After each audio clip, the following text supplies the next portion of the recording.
இப்போ நாங்கள் நிறைய பார்த்துட்ருக்கோம். பட் அந்த ஒரு கேப் இயர் இருக்கும். அண்ட் தென் அதை சுற்றின ஒரு சின்ன ஒரு பாலிடிக்ஸ் இருக்கும். அதை பற்றி சொல்லுங்க. பாலிடிக்ஸ் எல்லா இடத்துலையுமே இருக்கு, ஆனால் பாலிடிக்ஸில் மட்டும்தான் இல்லை. அதுதான் பிரச்சனையாக இருக்குது. என்னை பொறுத்தவரை என்னோட ஜேர்னி வந்து ரொம்ப கஷ்டப்பட்டு வந்த பார்த்துலாம் நான் சொல்ல மாட்டேன்.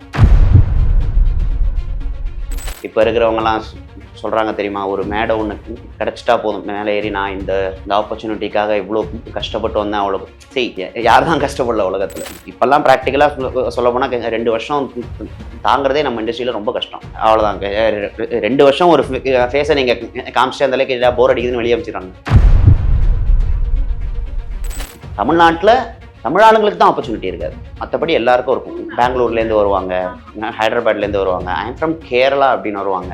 அதுக்கு நம்பால் வந்து நடிப்புக்காக உசுரை கொடுத்து போராடிட்டு இருப்போம். ப்ராக்டிக்கலாக நான் ஒரு விஷயம் சொல்லணுன்னாங்க, ஒரு ஸ்டேஜாக இருக்கட்டும், ஒரு ப்ரோக்ராமாக இருக்கட்டும், உங்கள் எமோஷன்ஸை நீங்கள் காமிச்சு வந்து சிம்பத்தி தேடி ஜெயிக்கிறது தப்புங்க. சரி, ஒரு ஆக்டராக நீங்கள் ஆடிஷனை எப்படி ஒரு ஆக்டர் எடுப்பீங்க நீங்கள்? லுக் அண்ட் ஆக்டிங் வச்சு அந்த கேரக்டருக்கு அவங்க சூட் ஆவாங்களா அப்படின்னு பார்த்துட்டு அந்த ஒரு விஷயம் தானே. இப்போ நீங்கள் சொன்னது இது எதுவுமே ஆடிஷனுக்குள்ளே வரல. அது உண்மைதாயா? லுக்காக இருக்காங்களா பார்க்க? ஹலோ, எப்படி இருக்கீங்க? ரொம்ப நல்லா இருக்கேன் மது, நீங்கள்? நல்லா இருக்கேன். ஃபர்ஸ்ட் ஆஃப் ஆல் உங்ககிட்ட உங்களை பார்த்தோன்னே ரொம்ப பரிச்சயமான ஒரு முகம். எல்லாருமே வந்து அப்படி உங்களை ஒவ்வொரு ஸ்டேஜ் ஆஃப் லைஃப்லையும் பார்த்துருப்போன்னு நினைக்கிறேன் அங்கே. பட் வந்து அது ஒரு கேப் வந்துச்சுல நடுவில், அந்த ஃபேஸ் எப்படி இருந்தது அண்ட் அதை கேரி பண்ணி இப்போ நாங்கள் நிறைய பார்த்துட்ருக்கோம். பட் அந்த ஒரு கேப் இயர் இருக்கும் அண்ட் தென் அதை சுற்றின ஒரு சின்ன ஒரு பாலிடிக்ஸ் இருக்கும். அதை பற்றி சொல்லுங்க. பாலிடிக்ஸ் எல்லா இடத்துலையுமே இருக்கு, ஆனால் பாலிடிக்ஸில் மட்டும்தான் இல்லை. அதுதான் பிரச்சனையாக இருக்குது. இங்கே மற்ற ஃபீல்டில் எல்லா இடத்துலையுமே பாலிடிக்ஸ் இருக்குது. ஏன்னா இப்போ இருக்கிற ஜென்ரேஷனில் வந்து சர்வைவல் ஆஃப் த ஃபிட்டஸ்ட்ன்றதே ரொம்ப கஷ்டமாக இருக்குது. ஏன்னா வந்து யார் ஒருத்தங்களுக்கு அந்த ஒரு ஃபீல்டில் எல்லாமே வந்து ப்ராப்பராக வருதோ சான்சஸ் அவங்களுக்கு வர்றதில்லைண்ணா. இப்போ வந்து டே டு டே வந்து இந்த ஒரு மீடியாக்குனே நம்ம ஆடிஷன்ஸ் போயிட்டு நம்ம லைஃப் அதுக்குன்னே வந்து ஃபோக்கஸ்டாக இருக்கும்ல. ஸோ அது வந்து இப்போ இருக்கிற ஜென்ரேஷனில் டோட்டலாக அது கொலாப்ஸ்டாக தான் இருக்குது. ஏன்னா இப்போ வந்து சொல்லப்போனால் ஃப்ராங்காக சொல்லப்போனால் they're all focusing only on influences. Okay, இப்போ ஒரு ஆடிஷனுக்கு நீங்கள் போனீங்கன்னா வந்து நீங்கள் நடிக்கிறீங்க, உங்கள் எக்ஸ்பீரியன்ஸ் அதெல்லாமே அடுத்த பட்சம் தான். இன்ஸ்டாவில் எவ்வளோ ஃபாலோவர்ஸ் இருக்குன்னு தானே முதல்ல கேட்குறாங்க. அது உங்கள் வாயிலேருந்தே வருது அப்படின்னா I am actually close to the call. So என்னை பொறுத்தவரை என்னோட ஜேர்னி வந்து ரொம்ப கஷ்டப்பட்டு வந்த பார்த்துலாம் நான் சொல்ல மாட்டேன். ஏன்னா வந்து ஒரு 10th ஸ்டாண்டர்ட் அப்போ தான் என்டர்ட் இன்டு கனா காணும் காலங்கள் விஜய் டிவியில். அது ஆக்சுவலி வந்து ஒரு 4000 பேர் ஆடிஷனில் இருந்தாங்க. நம்ம அதெல்லாம் தாண்டி வர்றதுக்கு நம்ம என்ன வேணால் சொல்லிக்கலாம். நம்மக்கிட்ட கெப்பாசிட்டி இருக்குது, நான் இப்படி நடித்தேன் அப்படி நடித்தேன். ஃபார்எவர் எல்லாத்தையுமே நம்ம தள்ளி வச்சிடோம்னா it's about luck and time. நமக்கு என்னதான் வந்து ப்ராசஸ்டாக மகா நடிகனா இருந்தால் கூட டைம்னு ஒன்று இருக்கணும். அந்த டைம்ல அது நம்மளுக்கு கிடைக்கணும்னு இருக்கும். இல்லை அப்படிலாட்டி ரொம்ப டஃப் ஆகிடும். ஸோ அந்த ப்ராசஸ்லேயே இப்போ ஒரு எக்ஸாம்பிளாக உங்கள்கிட்ட சொல்லணும்னா, நீங்கள் ரொம்ப ப்ரிப்பேர்டாக இருக்கீங்க, பயங்கர கான்ஃபிடென்ட்டாக இருக்கீங்க,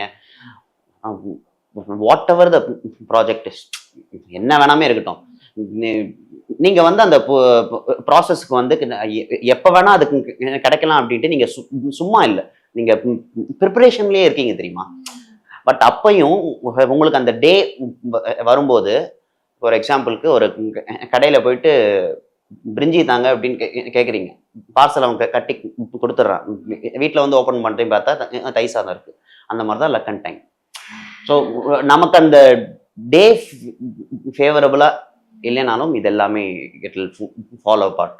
ஸோ அதனால் வந்து இப்போ இருக்கிறவங்கலாம் சொல்கிறாங்க தெரியுமா, ஒரு மேடை ஒன்று கிடச்சிட்டா போதும், மேலே ஏறி நான் இந்த ஆப்பர்ச்சுனிட்டிக்காக இவ்வளோ கஷ்டப்பட்டு வந்தேன். அவ்வளோ யார் தான் கஷ்டப்படல உலகத்தில். சிம்பிளாக சொல்ல போனால் நம்ம ஆர்டிஸ்டாக இருக்கிறதுனால நம்ம என்ன கஷ்டப்படுறோம் நீங்களே சொல்லுங்கள். நமக்கு வந்து ஷூட்டிங்க்கு வந்து கூப்பிடுறாங்க, சேர் இருக்குது, கேரவான் இருக்குது, சாப்பாடு இருக்குது, வேலைக்கு தங்கம் மாதிரி நம்மளை பார்த்துக்கிறாங்க. உண்மையிலேயே நம்ம என்ன கஷ்டமா படுறோம், ப்ரொடியூசர் தான் கஷ்டப்படுறாரு. ஸோ அதுதான் ஃபேக்ட். நம்ம வந்து இப்போ அந்த பீக் ஆஃப் மெச்சூரிட்டியில யாருமே பார்க்க முடியறதுலன்னு ரொம்ப கஷ்டமா இருக்கு. ஏதோ ஒரு 2-3 ப்ராஜெக்ட்ஸ் கிடைச்சிருச்சுன்னா அவங்க ஃபேஸ் ஆன் ஸ்க்ரீன் சும்மா வந்துருச்சுன்னு வச்சுக்கோங்க, ஒரு 2 வருஷம் நடிச்சிட்டாங்கன்னு வச்சுக்கோங்க. இப்பெல்லாம் ப்ராக்டிக்கலாக சொல்ல போனால் 2 வருஷம் தாங்கிறதே நம்ம இண்டஸ்ட்ரியில் ரொம்ப கஷ்டம். அவ்வளோதாங்க. 2 வருஷம் ஒரு ஃபேஸை நீங்கள் காமிச்சிட்டு அந்தளவுக்கு போர் அடிக்குதுன்னு வெளியே அமைச்சிடுறாங்க. அதான் உண்மை. ஸோ இப்போ சஸ்டெயின் ஆனதே ரொம்ப கஷ்டம். நான் உள்ள வந்து 19 இயர்ஸ் ஆகுது கிட்டத்தட்ட. ஸோ நமக்கு வந்து இந்த 19 வருஷம் உள்ள ட்ராவல் ஆனதே எனக்கு சக்ஸஸ் தான். அதை தாண்டி நமக்கு வேற எதுவும் இல்லை. ஸோ அதனால வந்து இப்போ ஒரு 2 ப்ராஜெக்ட்லாம் நடிக்கிறவங்க வந்து இன்ஸ்டாகிராமில் அவங்களுக்கு இப்போ நீங்கள் ரொம்ப பார்த்துருந்தீங்கன்னா, இப்போ இந்த சீரியல்ஸ்லாம் ஆரம்பிச்சாங்கன்னா சீரியல்ஸுக்கு ஃபேன் பேஜ் அந்த மாதிரிலாம் தேவை கிரியேட். அதை வந்து கிரியேட் பண்ணுறதுன்றது நமக்கு தெரியாது யார் அப்படின்றது. பட் அதில் வந்து ஒரு 2-3 போஸ்ட்லாம் அவங்களே போடுவாங்க, மை ஃபேன் எடிட் அப்படின்லாம். நமக்கு பார்க்கும்போது ரொம்ப சிரிப்பாக இருக்கும். யாரா உங்களுக்கு ஃபேன்ஸ் சொல்லுங்கடா, நாங்களாவது தெரிஞ்சுக்கணும்னு ஆசைப்படுறோன்னு இருக்கும்ல. ஸோ அந்த மாதிரி கேரக்டர்ஸ்லாமும் நம்ம இண்டஸ்ட்ரியில் இருந்துட்டு இருக்கு. அண்ட் ரொம்ப ஃபோக்கஸ்டா, அதாவது யார் வந்து அப்ரிஷியேட் அவங்கள பண்ணாலுமே, நான் இன்னும் ஒண்ணுமே பண்ணலன்னு ஒருத்தர் இருக்கான் தெரியுமா, என்ன பொறுத்தவரை அவன் தான் ஒரு ப்ராப்பர் கலைஞன். யாராவது உங்களை பாராட்டிட்டு ஓ அப்போ நல்லா இருக்கா அப்படின்னு நீங்க எடுத்துக்கிட்டீங்கன்னா, you will only stand there. You can grow and PR தான் அதிகமாயிடுச்சு. இந்த PR works-ஆ இருக்கட்டும், இல்ல ரொம்ப கான்சென்ட்ரேட்டடா பிஆருக்கும் நிறைய படம் வருது, அதே மாதிரி பிஆரும் ஜாஸ்தி ஆயிடுச்சு. எல்லாரும் அதான் பண்றாங்க. இப்போ வந்து ஒரு பிஆர்ஓ அப்படின்ற அந்த டேர்மே ரொம்ப பவர்ஃபுல்லான டேர்ம். இப்பெல்லாம் யாரெல்லாம் பிஆரா இருக்க தகுதியிலேயே அவங்க எல்லாமே இருக்காங்க. சி நம்மள வந்து ஒருத்தர் எடுத்துட்டு போய் சேர்க்கிறார் அப்படின்னா, இன் அண்ட் அவுட் அவருக்கு நம்மளை பத்தி தெரிஞ்சிருக்கணும் ஃப்ரம் த ஸ்கிராச். நம்மளோட இன்ஸ்டா ஐடியில ஒரு 50 வீடியோ பார்த்துட்டு நீ எனக்கு பிஆர் ஒர்க் பண்ற அப்படின்னா அதுல ஒரிஜினாலிட்டி இருக்காது, ஃபேக் தான். நம்மளே அந்த வேலையை பார்த்துக்கிறோமே, அப்புறம் எதுக்கு அதுக்கு பிஆர் அப்படின்றது? என்ன பொறுத்த வரைக்கும் நம்ம ப்ராப்பரா ஒரு பிஆருக்கு எக்ஸாம்பிள் சொல்லணும்னா நிக்கில் முருகன் சார் சொல்லலாம். அவர் இன்னி மட்டும் ரொம்ப கான்ஸ்டன்டா இருக்காரு.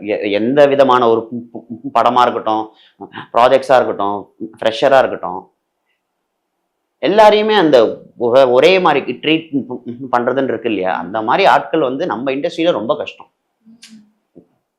கிடைக்கிறது ரொம்ப அபூர்வமான விஷயம். அந்த அடுத்த விஷயம் என்னன்னா, தமிழ்நாட்டில் தமிழ் ஆளுங்களுக்கு தான் ஆப்பர்ச்சுனிட்டி இருக்காது, மற்றபடி எல்லாருக்கும் இருக்கும். பெங்களூர்லேருந்து வருவாங்க, அதுக்கப்புறம் ஹைதராபாத்லேருந்து வருவாங்க, ஐ எம் ஃப்ரம் கேரளா அப்படின்னு வருவாங்க. அதுக்கு நம்மால் வந்து நடிப்புக்காக உசுரை கொடுத்து போராடிட்டு இருப்பான். பாஸ் எல்லாமே பண்ணிட்டோம், ஆனாலும் நமக்கான ஒரு ஓப்பனிங் கிடைக்கலன்னு அங்கே வந்து ஒரு காக்கா ஆகி போன மாதிரி ஒரு விஷயம் நடந்துடும். மறுபடியும் அவனும் ஸ்கிராட்ச்லேருந்து ஓடிக்கிட்டே இருப்பான். புரியுது. ஆமா, அது வந்து இருக்குதான். பிஆர் அண்ட் எவ்ரிதிங், பாலிடிக்ஸ் அது ஒரு சைடு இருந்தாலும் இல்லைம்மா, அதை தாண்டி வந்து நம்ம இந்த சேனல்ஸ் இருக்காங்க இல்லையா, அதில் பிக்கஸ்டான பொசிஷன்ஸில் இருக்காங்க இல்லையா, தப்பு அவங்கள்ட்டையும் இருக்குன்னு சொல்லலாம். சரி, இது ஒரு இன்டர்வியூன்றதுனால நம்ம அவங்கள தப்புன்னு சொல்லலை, but the work they do that has to be valued, credible. See, இப்போ ஒரு பயங்கரமான பொசிஷன்ல இருக்கிறவங்களுக்கு கண்டென்ட் உருவாக்க 5 நிமிஷம் ஆகாதா? சம்பளமே அதுக்குதான் கொடுத்து அந்த இடத்துல உங்களை வச்சிருக்காங்க. ஏன் அப்புறம் கண்டென்ட்டுக்கு வெளியில அலையிறீங்கன்னு தான் தெரியல. இப்போ உங்களுக்கு புரியுதா? ஒரு டேலண்டடான ஆர்டிஸ்ட்டை நீங்க செலக்ட் பண்ணிட்டு கண்டென்ட் அவனுக்கு உருவாக்கணும். நீங்க வர்றவனே ஒரு கண்டென்ட்டோட உள்ள வந்து நீ அந்த கண்டென்ட்டை போட்டு எஸ்டாப்ளிஷ் ஆகுறதுல தட் இஸ் நாட் யூஸ் எதுவுமே கிடையாது. அண்ட் ப்ராக்டிக்கலாக நான் ஒரு விஷயம் சொல்லணுன்னாங்க, ஒரு ஸ்டேஜாக இருக்கட்டும், ஒரு ப்ரோக்ராமாக இருக்கட்டும், உங்கள் எமோஷன்ஸை நீங்கள் காமிச்சு வந்து சிம்பத்தி தேடி ஜெயிக்கிறது தப்புங்க. போட்டி போடு அந்த இடத்துல. இப்போ ஒரு டான்ஸாக இருக்கட்டும், நீ டான்ஸ் ஆடி வா. நீ அந்த இடத்துல டான்ஸ் ஆடாம எங்க வீட்டில் எவ்வளோ தெரியுமா கஷ்டம், யாருக்கிட்ட அதெல்லாம் தேவை? எல்லாருக்கும் தான் கஷ்டம் இருக்கு. அண்ட் அதுக்கப்புறம் எங்க அப்பா ரொம்ப விவசாயம்லாம் பண்ணி எங்களை படிக்க வச்சாரு. எதுக்குடா? ஸோ உங்களுக்கு புரியுதா? ஃபேமிலி அந்த மாதிரிலாம் ரொம்ப கஷ்டத்துல இல்லாதவங்க நிறைய ஆட்கள் இருப்பாங்க. அவங்களுக்கு இந்த எமோஷன் இல்லாதனால யூ வில் கெட் ஸ்டாம்ப்டு. இதுக்கு எந்த ஊர்ல லாஜிக் ஆகும்? இப்படிதான் இருந்துட்டு இருக்கு. இது கொஞ்சம் மாறினா நல்லா இருக்கும். அதை நம்மளும் வருஷம் சொல்லிட்டு தான் இருக்கோம் எல்லாருக்கிட்டையும். அதுக்கான ஆக்ஷன்ஸ் எடுக்கிறது இல்லை. ஸோ இப்பயும் சொல்லுவோம், அவ்வளோதான்.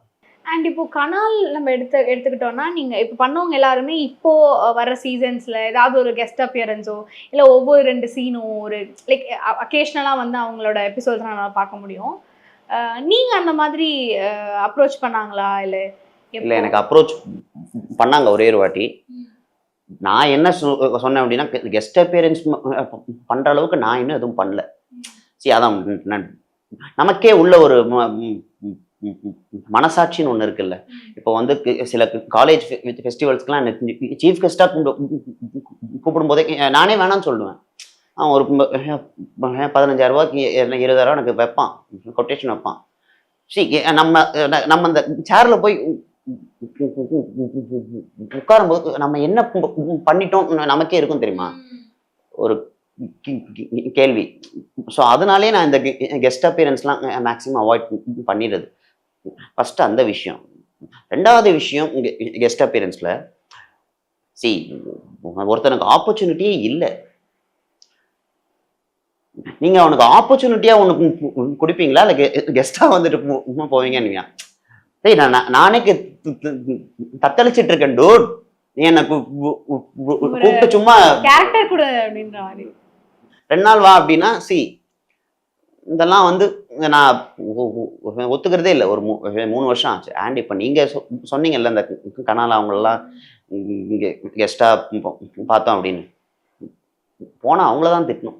ஃபர்ஸ்ட் விஷயம், கூப்பிடுறாங்கன்னா நீங்களும் அறிவு இல்லாம போயிட்டு வரீங்களேடான்ற மாதிரி தான் ஃபர்ஸ்ட் கேள்வி இருக்கும். ஏன்னா அந்த ஒரு கணா ஆனதுக்கு அப்புறம் நிறைய வந்தது சீசன்ஸ்.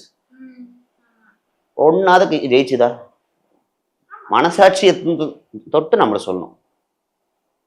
சரி, அந்த பேருனா அதுதான், ரைட்டிங்னா அதுதான்.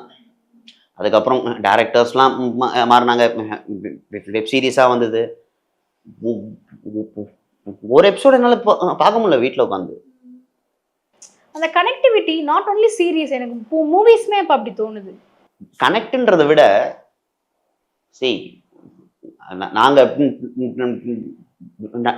நடிக்கும் போது ஒரு 15 ஆட்கள் இருக்கோம்னா 15 ஆட்களுக்கும் ஒரு வேரியேஷன் இருக்கும். கனெக்ட், அதான் அது வந்து எனக்கு கனெக்ட் ஆகும். இங்கே இப்போ வந்து கனான்னு எடுத்துக்காதீங்க, மேக்ஸிமைஸ் சீரியல்ஸ் எல்லாமே எடுத்துக்கோங்க. 15 கேரக்டர் ஒரே மாதிரி தான் பண்ணிட்டு இருக்கோம். ஸோ அப்போ நீங்க போயிட்டு ஆடியன்ஸ் எப்படி உட்கார வைப்பீங்க? அவ்வளோதான். சரி, அவங்களுக்கு அட்லாஸ்ட் வந்து ஃபுட்டேஜ் தான் மேட்டர். இன்னைக்கு 1/2 hour என்னால் ஒரு எபிசோட தள்ளிடலாமா? நீ வந்து ரைட்டர் அப்படின்னா, ரைட்டர் அவன் கிடையாது. அந்த 1/2 மணி நேரம் நீ எப்படியெல்லாம் ஆடியன்ஸ் என்கேஜ் பண்ற, என்கேஜ்மெண்ட் அந்த ஒரு ஃபேக்டர் நீ பண்ணாதான் அவனே அடுத்த எபிசோடு உட்காருவான். இல்ல உட்கார அப்போ மாட்டாங்க. ஆடிஷன்ஸ் வச்சு நிறைய பண்ணுவாங்க. இப்போ ஆல்ரெடி நம்மளுக்கு நோன் ஃபேஸ் பண்ற மாதிரி கூட இப்போ நான் ஆடிஷன்ஸ்லாம் பார்க்குறேன். கிடையாது. ஆடிஷன்ஸ்லாம் முன்னாடி பண்ணிடுறாங்க. பண்ணிட்டு தான் ஆடிஷன்ஸுக்கு கால் அப்படின்னு சொல்லிட்டு போஸ்டே போடுறாங்க. சரி, ஒரு ஆக்டரா நீங்க ஆடிஷனை எப்படி ஒரு ஆக்டரை எடுப்பீங்க நீங்க? சும்மா ஜென்ரலா சொல்லுங்க. அவங்க போர்ட்ஃபோலியோ பார்த்துட்டு first call audition and look டெஸ்ட்லாம் பண்ணிட்டு ஆக்டிங் வச்சு தான் மெயினாக லுக் அண்ட் ஆக்டிங் வச்சு அந்த கேரக்டருக்கு அவங்க சூட் ஆவாங்களா அப்படின்னு பார்த்துட்டு அந்த ஒரு விஷயம் தானே. இப்போ நீங்க சொன்னது இது எதுவுமே ஆடிஷனுக்குள்ள வரல. அது உண்மைதாயா? லுக்கா இருக்காங்களா பார்க்க, நமக்கு இவன் நல்லா சாம்பிராணி போடுவானா, அது ஒரு விஷயம். அடுத்து சுட்டிங்களே. மூணாவது ஃபாலோவர்ஸ். நான் அட்லாஸ்ட் வந்து என்னோட வேலையை பார்த்தேன் அப்படின்னா எனக்கு ஒரு சம்பளம் இருக்கு, நான் வாங்கிட்டு நான் போயிட்டேன். இன்னொருத்தவங்களை நான் ஏன் வந்து அந்த இடத்துல ப்ளீஸ் பண்ணணுன்றது ஒன்று இருக்கு இல்லையா? அது வந்து சஸ்டைனிட்டியும் இல்லை. நீ அவனை ப்ளீஸ் பண்ணிட்டே இருந்தாலும் அந்த ப்ராஜெக்ட் ஆச்சுன்னா அவன் பாட்டுக்கு அவன் போயிடுவான், நீ பாட்டுக்கு நீ போயிடுவா, அவ்வளோதான் நடக்க போகுது. ஸோ இப்போ இருக்கிறத நம்ம ஃபோக்கஸ் பண்ணோம் அப்படின்னா டோட்டல் சிஸ்டமே ஃபுல்லாக மாற்ற வேண்டியிருக்கும். நான் இந்த விஷயம்லாம் தெரியாதவங்க என்ன சொல்லுவாங்க அப்படின்னா நம்ம அப்டேட் ஆகலன்னு சொல்லுவாங்க. அதுதான் ரொம்ப இன்னும் வந்து இதுதான் ரியாலிட்டி. இப்போ நீங்க யாரோ எடுத்து வாயில வெட்டிடலாமான்னு தோணும். அது அப்படிதான் தோணும். இன்ஸ்டானா நீங்க அது பில்ட் பண்ணாதான் ஒரு ஆக்டர் மீடியா பர்சனா அது இருக்கணும் அப்படின்றாங்க. அப்படிப்பட்ட ஆட்களை நம்ம ஒன்றும் பண்ண முடியாது.